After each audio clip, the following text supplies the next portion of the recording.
जय मसीह के मेरे प्यारे प्रियो, आशा करती हूँ आप सब अच्छे होंगे। प्रभु आप सबको आशीष दे।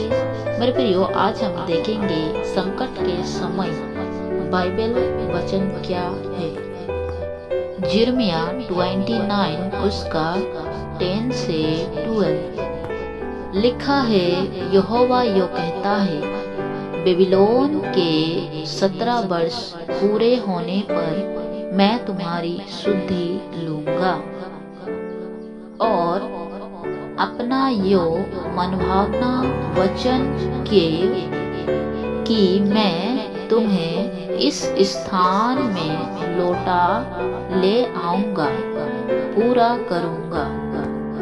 क्योंकि यहोवा की यो वाणी है कि जो कल्पनाएं मैं तुम्हारे विषय में करता हूँ उन्हें मैं जानता हूँ, बेहाने की नहीं वरन कुशल की ही है, और अंत में तुम्हारी आशा पूरी करूंगा। तब उस समय तुम मुझको पुकारोगे और आकर मुझसे प्रार्थना करोगे और मैं तुम्हारी सुनूंगा।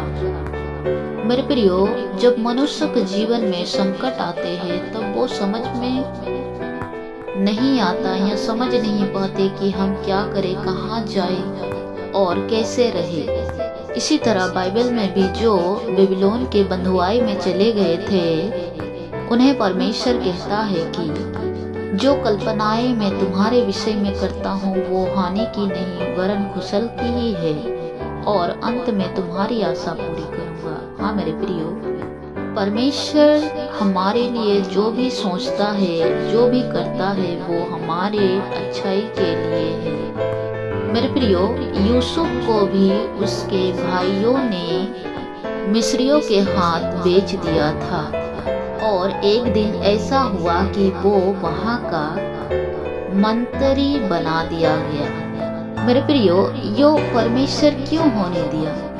क्योंकि परमेश्वर जो कल्पना हमारे लिए करता है वो हानि की नहीं वरन कुशल की ही है, और परमेश्वर इससे यो बताना चाहता है कि जो कोई प्रभु में बना रहता है परमेश्वर भी उसमें बना रहता है।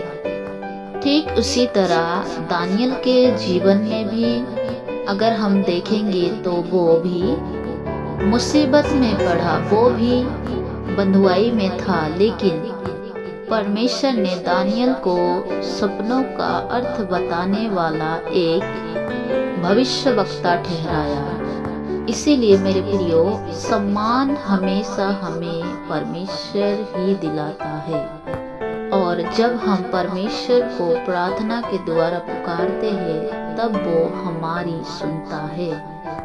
इसीलिए कभी भी यो ना समझे कि मेरे जीवन में ही क्यों इतनी मुसीबतें, क्यों इतनी परेशानियां। मेरे प्रियो, चिंता ना करें, परमेश्वर आपके साथ है। वो अंत में आपकी आशा पूरी करेगा और आपको कभी निराश होने नहीं देगा। प्रभु आप सबको आशीष दे। आमीन।